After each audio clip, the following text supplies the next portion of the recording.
अस्सलाम वालेकुम। Welcome to this recorded video lecture. पिछले क्लास में हम लोगों ने अपना टॉपिक 3 बोल्टेड जॉइंट्स और पावर स्क्रूज कंप्लीट कर लिया है and in this lecture I'm going to start a new topic. The first lecture is fairly simple. ठीक है, तो what we are starting is welded joints. ठीक, और हमने करना बेसिकली इस टॉपिक के अंदर क्या है, वी हैव 3 ऑब्जेक्टिव्स। हमने सबसे पहला और बहुत एक इम्पॉर्टेंट टॉपिक है, that is writing and interpreting welding symbols. ठीक, वेल्डिंग को कन्वे करना in engineering drawing is a standardized process. ठीक है, उसको देखना है। उसके बाद we will move to stresses in 2 types of welds, butt joints and fillet welds. ठीक है, और थर्डली हमने ये करना है कि हमने स्ट्रेसेस को अपने रिलेट करना है जो वेल्डमेंट्स यानी वेल्डिंग जॉइंट्स के अंदर to the strength of the joints. ठीक है, तो this is what we need to do. Book के लिहाज से we are trying to focus on the first 5 topics. ठीक है, हम लोग वेल्डिंग सिंबल्स की बात करेंगे, बटन फिलेट वेल्ड्स की बात करेंगे, स्ट्रेसेस की बात करेंगे, and then will talk about the strength of the joints. ठीक, सो लेट्स मूव ऑन। सबसे पहले we need to actually see what are the common types of welded joints. ठीक है, तो we will distinguish between 2 terms here. एक चीज़ हम बोलेंगे welded joints और दूसरी हम बोलेंगे weld itself. ठीक है, weld की भी बात करेंगे और welded joint की भी बात करेंगे। तो welded joint डिपेंड्स कि आपके जो मेटिंग पार्ट्स हैं वो किस तरीके से आपस में अरेंज्ड। ठीक है, तो उसकी बहुत कॉमन 5 टाइप्स हमने यहाँ पे शो की हुई हैं। There is the butt joint which is used when you have 2 sheets. ठीक है, प्लेट्स या शीट्स हैं जो कि एक दूसरे के साइड बाय साइड रखी हुई है and you want to weld them across the edge. ठीक है, एक एज के अक्रॉस आप उनको वेल्ड करना चाह रहे हैं। There is edge welding which is different from the butt welding, because you can see कि इस केस में इन प्लेन दोनों शीट्स रखी हुई हैं और इन केस में दोनों शीट्स पैरेलल रखी हुई। ठीक है, corner weld is self explanatory. ठीक है, 2 शीट्स रखी हुई हैं आपके, एक कॉर्नर प्रोड्यूस हो रहा है, उसके ऊपर आपने वेल्डिंग की हुई है। T is also self explanatory. ठीक है, आपने just like a corner but instead के वो कॉर्नर जनरेट हो रहा हो, आपकी एक शीट के ऊपर दूसरी शीट रखी हुई है, तो there is a contact edge produce, contact edges produce हो रहे हैं यहाँ पे जिनके ऊपर हम वेल्डिंग कर सकते हैं। And finally we have a lap joint जिसमें हम एक शीट के ऊपर दूसरी शीट को रख रहे हैं और and then we can weld it. ठीक, तो these are the very common types of welded joints. ठीक, then we have types of the welding itself कि वेल्डिंग किस टाइप की हो रही है। तो उसके हमारे पास बेसिकली 4 टाइप्स यहाँ पे शो हुई हैं। एक ग्रूव वेल्डिंग है, एक फिलेट वेल्डिंग है, एक प्लग वेल्डिंग है और एक स्लॉट वेल्डिंग है। ठीक, ग्रूव वेल्डिंग के लिए 2 पिक्चर शो की हुई हैं। एक CJP ग्रूव कह रहे हैं, एक को PJP ग्रूव कह रहे हैं। ठीक है, तो CJP groove basically means we are talking about complete joint penetration groove welding, जिसका मतलब है कि हमने through the entire thickness welding की हुई। और पार्शियल जॉइंट पेनिट्रेशन ग्रूव के अंदर we are only welding across partial thickness of the sheets. ठीक, इसका मतलब ये नहीं है कि this joint can not be improved.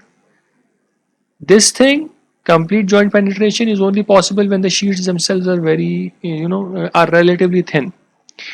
But अगर sheets thick होंगी तो you cannot actually penetrate the entire joint from one side. तो उसके लिए आप partial welding करते हैं एक side से and then you can repeat the process from the other side as well. ठीक, fillet welding ये होती है कि you don't have parallel sheets, यानी in plane sheets इस तरीके से नहीं पड़ी हुई। Instead you have 2 surfaces which are not parallel, यानी इधर जो 2 surfaces के अक्रॉस आप वेल्डिंग कर रहे हैं वो पैरेलल रखे हुए हैं। ठीक है, इस केस में ऐसा नहीं है, दोनों लाइकली 90 डिग्रीज पे होते हैं, नॉट नेसेसरली। ठीक है, 2 सर्फेसेज हैं, एक ग्रे वाली का और एक ब्राउन वाले का। ठीक है, they are at 90 degrees in this figure और उस इसके अक्रॉस हमने वेल्डिंग करनी है, तो this is known as a fillet weld.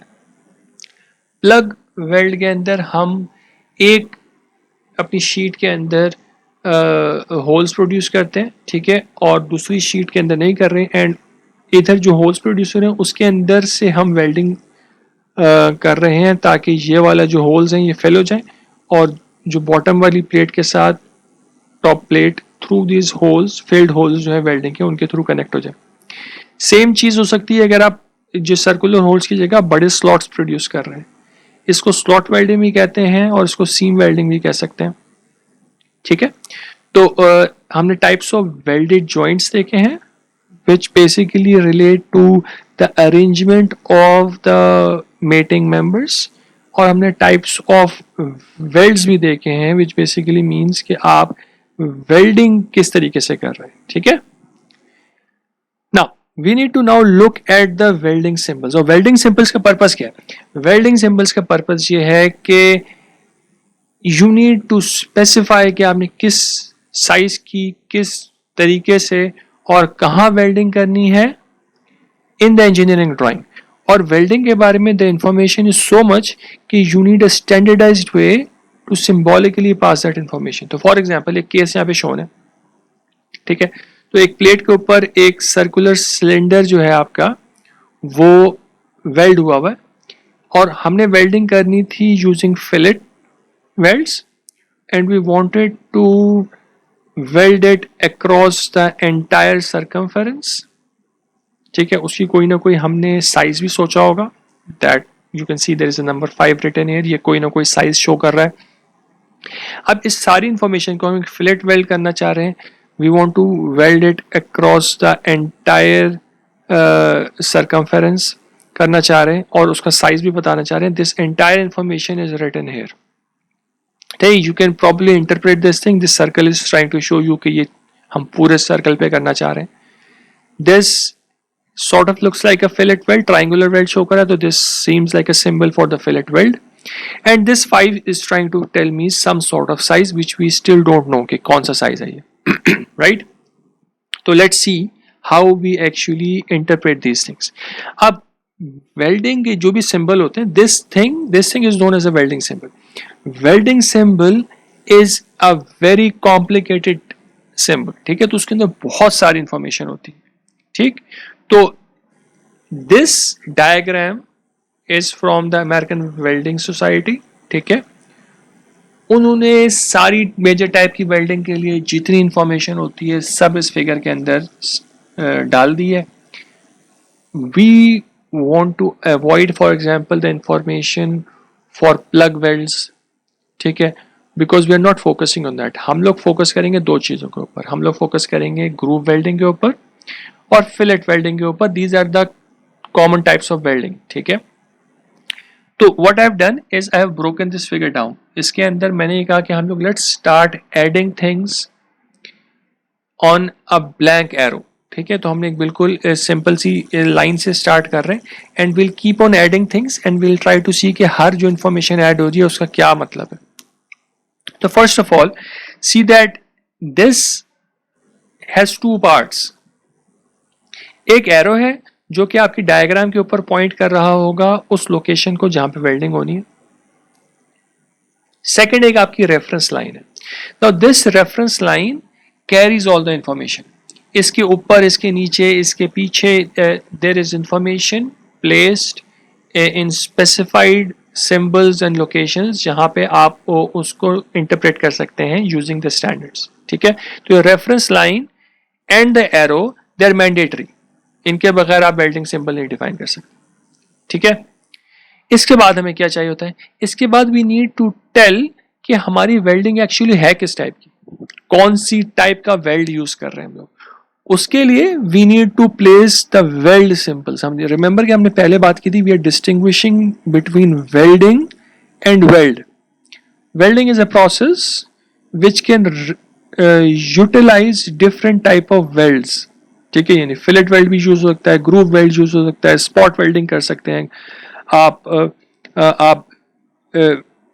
ठीक है। आप उसके साथ में और क्या क्या कर सकते हैं, यू कैन make स्लॉट्स बना सकते हैं, आप सीम्स के थ्रू ऊपर वेल्डिंग कर सकते हैं, आप बीड्स लगा सकते हैं अक्रॉस द एजेस, ठीक है, आप इंटरमीडिएट वेल्डिंग कर सकते हैं, आप कंप्लीट वेल्डिंग कर सकते हैं. तो there is a lot we can do. The type of the weld that we want to use is specified here, either up top or bottom, depending कि हम welding किधर कर रहे हैं. And this actually matters कि ये जो इधर चीज लिखी हुई है कि एरो की साइड पे आप सिंबल बनाएंगे या उसके दूसरी साइड पे सिंबल बनाएंगे, इसका कोई ना कोई मतलब है. क्या मतलब है? We are not talking about it right now. We just need to understand कि इट मैटर्स कि आप सिंबल कहाँ बना रहे हैं. एरो की साइड पे बना रहे हैं कि एरो की दूसरी साइड पे बना रहे हैं.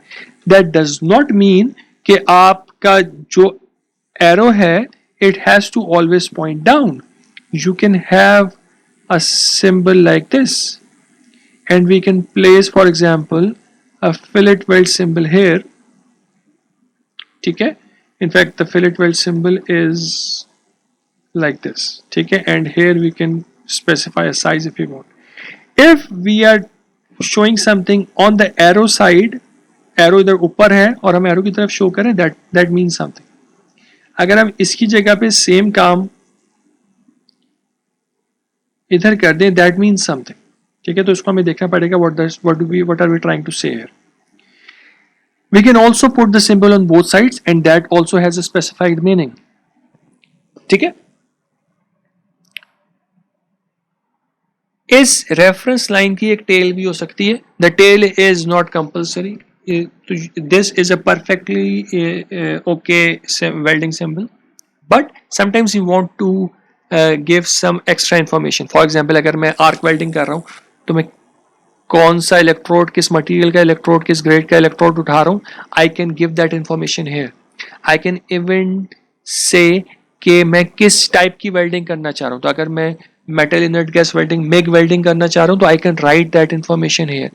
और भी कोई इंफॉर्मेशन लिखनी है तो for example you have a note that you want to give to the welder, तो you can simply write see note 1 और आपकी जो भी इंजीनियरिंग ड्राइंग है उसके नीचे एक नोट 1 लिखा हुआ होगा. ठीक है, तो any extra information that you want to tell to the welder goes in the tail. It's not compulsory but it is available to us if we want to provide some information.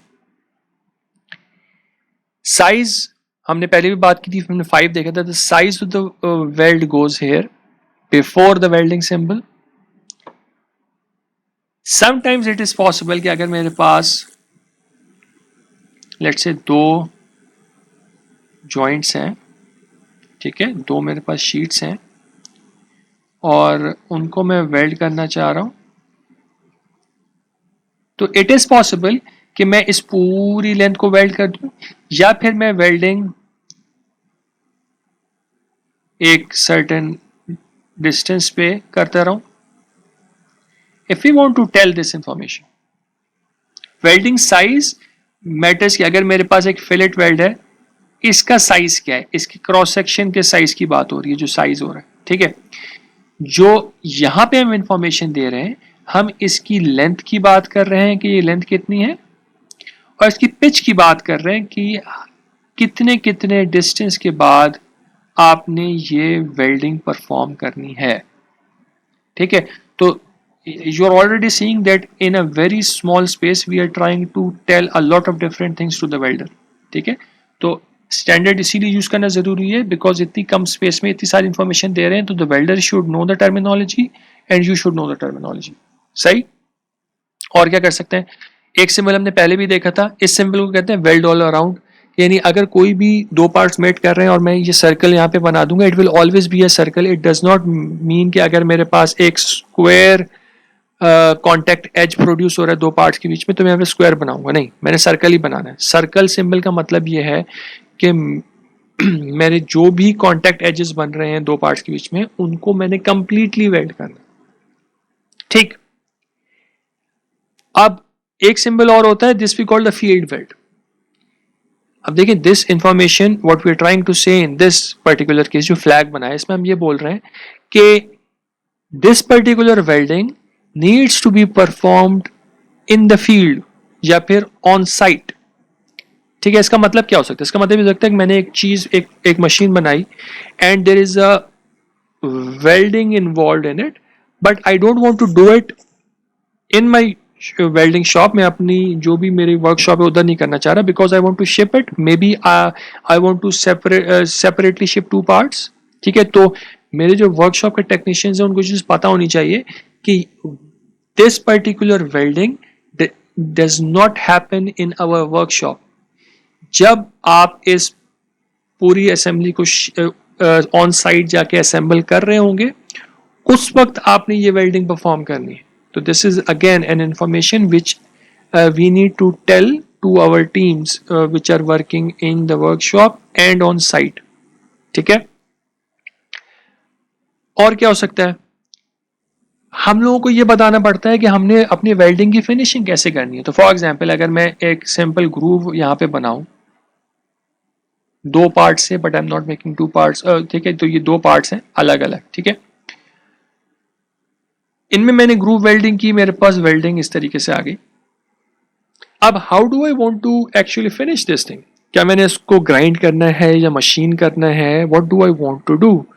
तो if I want to make it flat, तो उसके लिए for example मैंने grind करना है, तो this would I would write G here. इसका मतलब यह है कि जो भी मेरे पास एक्स्ट्रा मटेरियल ऊपर आ रहा है हेयर, इसको कहते हैं एक्स्ट्रा रीइंफोर्समेंट। जो भी एक्स्ट्रा पार्ट आ रहा है ना आपके थिकनेसेस के बाहर, इसको एक्स्ट्रा रीइंफोर्समेंट कहते हैं। इसका हमें क्या करना है? Do we leave it like this, do we grind it, do we machine it, what do we do? ठीक है, तो इसको जो भी हमें करना है, we need to write that symbol here. There is an angle involve, तो जो ग्रूव बन रहा है इसका कोई ना कोई एंगल होगा। तो this angle, what is this angle? We need to specify that. You are noticing that this symbol is appearing on both sides. इस सिंबल को दो दफा लिखने की एक वजह तो ये थी कि मुझे दो डिफरेंट चीजों को शो करना था। मुझे फिनिशिंग सिंबल को भी शो करना था, मुझे ग्रूव एंगल को भी शो करना था। But we can have all of these on both sides. कि मैं साइज यहां पे भी लिख सकता हूं कि अगर मेरे पास मैंने एक अपना सिंबल बनाया है जिसमें मैं दोनों साइड पे वेल्डिंग कर रहा हूं, I can have different sizes on both sides. Probably not this big a difference, but it is possible to have two different sizes on both sides. ठीक है, similarly I can have two different lengths and pitches on both sides. ठीक है, तो ये सारी information दोनों तरफ specify हो सकती है, एरो की तरफ भी और एरो की दूसरी तरफ भी। And we need to understand कि what we mean when we say arrow की साइड क्या है और अदर साइड क्या है। ठीक है, we still need to talk about this. What else can we say? We can provide the root opening. तो अगर मेरे पास यही वाली चीज की एग्जांपल देख लें कि अगर मैंने ग्रूव बनाया, क्या मैं दोनों पार्ट्स को करीब रखना चाह रहा हूं या यहां पे मैं कोई ओपनिंग देना चाह रहा हूं? This opening is are.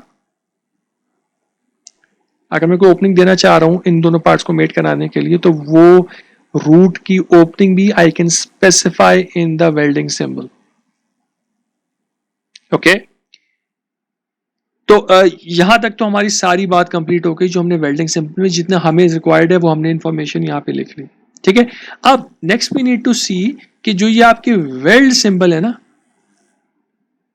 What are these weld symbols? जो आपके वेल्डिंग सिंबल के ऊपर टाइप ऑफ वेल्ड को आपने रिप्रेजेंट करना है वो कैसे करना है। उसके लिए we have different symbols for different types of welds.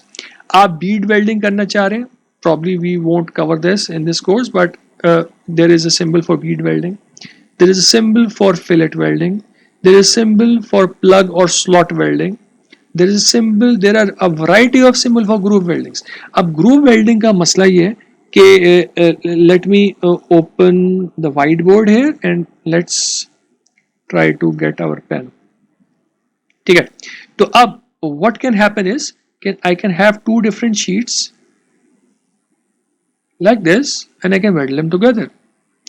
अब अगर ये शीट्स थे ना तो काम चल जाएगा, बिकॉज आपकी वेल्डिंग होगी, you can have the welding and it can penetrate. ठीक है, and that's okay. But if they are thick, you need to create an opening in this region, ताकि ये जो भी वेल्डिंग का मटेरियल है ये आपकी स्पेस के अंदर ट्रैवल कर सके। तो आपको अपने जो भी मेंबर्स होते हैं उनको प्रिपेयर करना पड़ता है। How can we prepare it? एक प्रिपरेशन ये हो सकती है कि मैं एक मेंबर को शैम्फर कर दूं उस तरीके से। एक ही हो सकती है कि मैं ये काम दोनों के साथ कर लूं। अगर मुझे दोनों तरफ से वेल्डिंग करनी है तो I can do something like this. सही। अगर मुझे सर्कुलर सा सेक्शन चाहिए, I can also have something like this. I can do this to only one side. All of these things have symbols. तो अगर मैं simple square की बात कर रहा हूं तो this is just this symbol here. This is a bevel symbol. Bevel आपका ग्रुप है ये वाला आपका V ग्रुप है, ये वाला आपका डबल V ग्रुप है जो कि बोथ साइड पे काम कर रहा है। तो आपके जॉइंट के दोनों तरफ ये चीज ड्रॉ होगी। This thing is a U groove and this thing is a J groove. तो देखते हैं क्या सिंबल्स आ रहे हैं। हमारे पास स्क्वायर ग्रूव आ गया, हमारे पास V ग्रूव आ गया, बेवल ग्रूव आ गया, U ग्रूव आ गया और J ग्रूव आ गया। All of these are trying to tell us कि हमने अपने वेल्डिंग में जो मेंबर्स वेल्ड हो रहे हैं उनको किस तरीके से प्रिपेयर करना। ठीक है, तो लेट्स सी सम एग्जांपल्स। तो एग्जांपल से चीजें समझ में आएंगी। तो हमारे पास अभी क्या है कि हमारे पास एक टी जॉइंट है ऊपर की 3 फिगर्स में और हमने उसको वेल्ड करना है। तो I write a symbol here, अब I will see what we mean by it. हमने किया क्या है, हमने एक फिलेट वेल्ड का सिंबल बना दिया और उसका साइज लिख दिया और सिंबल हमने एरो की साइड पे बनाया है। एरो की साइड पे सिंबल का मतलब सिंपली ये है कि आपकी डायग्राम में जिस साइड पे एरो पॉइंट कर रहा है आपके पार्ट में एरो की साइड पे वेल्डिंग होगी। अगर मैं सेम काम ऑपोजिट साइड पे ड्रॉ कर दूं इसका मतलब है कि आपके पार्ट की जो ड्राइंग है उसमें जिस साइड पे एरो पॉइंट कर रहा है उसके ऑपोजिट साइड पे वेल्डिंग होगी। ठीक है, एरो की साइड पे ड्रॉ करने का मतलब यह है कि डायग्राम में भी एरो की साइड पे वेल्डिंग है। एरो के ऑपोजिट साइड का मतलब यह है कि डायग्राम में भी एरो के ऑपोजिट साइड पे वेल्डिंग है। तो अगर मैं दोनों साइड पे ड्रॉ कर दूंगा इसका मतलब यह होगा कि मैं दोनों साइड पे ड्रॉइंग में वेल्डिंग करना चाह रहा हूं। ठीक है, अगर हम इस चीज को देखें कि ये 5 का एक्चुअली क्या मतलब है। 5 का मतलब ये है कि हमने लेट्स से कि हमने यहाँ पे एक 3/16 इंच का फिलेट वेल्ड शो किया हुआ इस पॉइंट पे। इसका मतलब ये है कि जो भी आप अगर अपने वेल्ड को देखेंगे ना, weld is not really a triangle but we can find the largest triangle in this weld. उस ट्राइंगल की जो कि एच की ये इसकी लेंथ होती है, जो हाइट होती है, this is known as the size of the weld. ठीक है, we can have different sizes. तो हम दोनों तरफ के साइजेस सेम रख सकते हैं। हम 45 डिग्रीज पे वेल्ड कर सकते हैं। हम 45 डिग्रीज पे अगर वेल्ड नहीं करेंगे तो आपके दोनों साइजेस डिफरेंट हो जाएंगे। तो we can specify 2 different sizes here, 5x6 करके we can specify that as. ठीक है, अगर एक साइज स्पेसिफाइड है which is the normal thing to do, तो इसका मतलब ये है कि दोनों ट्राइंगल की दोनों sides are the same side, same size. सही है, तो ये तो हमने शो कर दिया कि what we mean by this 5। एक चीज इधर और लिखी हुई है, क्योंकि हम ये एक किसी लेंथ के अक्रॉस अपनी वेल्डिंग परफॉर्म कर रहे होंगे ना, तो ये एक वेल्डिंग की पूरी एक लेंथ होगी, ऐसा ही है। तो दिस मीन्स कि अगर मैं वेल्डिंग कर रहा हूं इट इज वेरी अनलाइकली कि पूरी वेल्डिंग एक ही थिकनेस की होगी। तो यहां पे ये चीज लिखी हुई है इन्होंने कि we actually have to find the location जहां पे आपकी वेल्ड जो है वो सबसे छोटा है। ठीक है, फिलेट सबसे छोटा है, वहां पे then we try to get the cross section of the weld और उसके अंदर we make the largest triangle और उसके जो एक एच की साइज बन रहा है दैट इज दिस 5। ठीक है, okay, so let's clean this up and let's move forward. अब एक चीज की हमने ऑलरेडी बात की हुई वहां पे दोबारा शो की हुई है। हम करना चाहें वहां पे 2 सिलेंडर्स हैं, we want to actually weld both of them together using a fillet weld across the entire circumference, so we refer to it। हम लोग लिखेंगे कैसे, हम fillet weld करना चाह रहे हैं, ठीक है, across all edges। ठीक है, तो we make this circle। Again this does not mean कि आपकी ज्योमेट्री में भी सर्कल होना चाहिए। ज्योमेट्री में जो एजेस है वो स्क्वायर भी हो सकते हैं। This could have been a square bar like this. तो उसमें हम इन सारी सरफेसेस के ऊपर वेल्डिंग परफॉर्म करते हैं। ठीक है, ओके, तो ये एग्जांपल्स सारी मैंने सेलेक्ट की थी, कुछ बुक की एग्जांपल्स हैं, will look at them and then will stop. तो ये एग्जैक्टली सेम चीज है, तो I will just stop at the point where I get something new, this is new. तो इसमें वो ये कह रहे हैं कि हमने क्या करना है, हमने फिलेट वेल्डिंग करनी है, लेंथ और पिच उन्होंने हमें बता दी है, but they are giving us weld symbols on both sides but they are not together, which means that they are staggered। तो अगर मैं इसी डायग्राम के ऊपर दूसरी साइड की वेल्डिंग भी शो करूंगा तो दूसरी साइड की welding is going to be in middle of these, तो दूसरी साइड की वेल्डिंग जो है वो इससे ऑफसेट हो रही होगी। इसकी लेंथ भी 60 है, इसकी लेंथ भी 60 है, इनके बीच में गैप जो है वो भी 200 है, इनके बीच में भी जो गैप है दैट इज ऑल्सो 200, सही। But this is a staggered welding, तो ये जो यहाँ पे इन्होंने इसके बीच में जो गैप क्रिएट किया है that is trying to show कि दोनों साइड की वेल्डिंग जो है दैट इज स्टैगर्ड, सही। ये वाली बात भी हमने की हुई थी, I am just going to move on. मैंने बेसिकली सारे जितने भी एग्जांपल्स बुक में शो थी वो सारी यहाँ पे कॉपी की हुई है। कुछ और केसेस हैं, ग्रूव वेल्डिंग है but we have not actually prepared the members for anything, parallelly है, तो this is a square groove weld, ठीक है। आपने इस वाले केस को देखते हैं, आपने क्या किया, बल्कि इसको देख लेते हैं पहले। आपने वेल्डिंग सिंबल में एरो की साइड पे भी वी ग्रूव बनाया है और ऑपोजिट साइड पे भी वी ग्रूव बनाया है। This is trying to show us कि आपने दोनों साइड से वेल्डिंग परफॉर्म करनी है। ये काम यहाँ पे भी हुआ है, आपकी वेल्डिंग के सिंबल एरो के ऑपोजिट साइड पे भी बना हुआ है और एरो की साइड पे भी बना हुआ है। ये जो वेल्डिंग है ये एक साइड से परफॉर्म नहीं हुई, हमने ऊपर से भी वेल्डिंग की है और हमने नीचे से भी वेल्डिंग की। सेम थिंग इज हैपनिंग है, हमने वेल्डिंग दोनों तरफ से की, ठीक है। ग्रूव के angle 60 degrees is the default angle, you don't need to write it, वरना यहाँ पे 60 डिग्रीज मेंशन भी किया जा सकता है, जैसे कि आपकी दूसरे केस में शोन है, इस वाले केस में। इस केस में what we are saying is, if we just look at this symbol here, we need to have a V groove, V groove की बात हो रही है, 60 डिग्रीज उस ग्रूव का एंगल होगा, ठीक हो गया। This is the root gap, root के ऊपर कितना गैप आपने रखना है, यू कैन ऑलवेज रिविजिट जहां पे हमने वेल्डिंग सिंबल को डिफाइन किया, तो this we define the root gap here. तो what this is telling is कि हम सिर्फ एक साइड से वेल्डिंग कर रहे हैं और जिस साइड पे डायग्राम में एरो पॉइंट हो रहा है उस साइड से वेल्डिंग कर रहे हैं, ठीक है।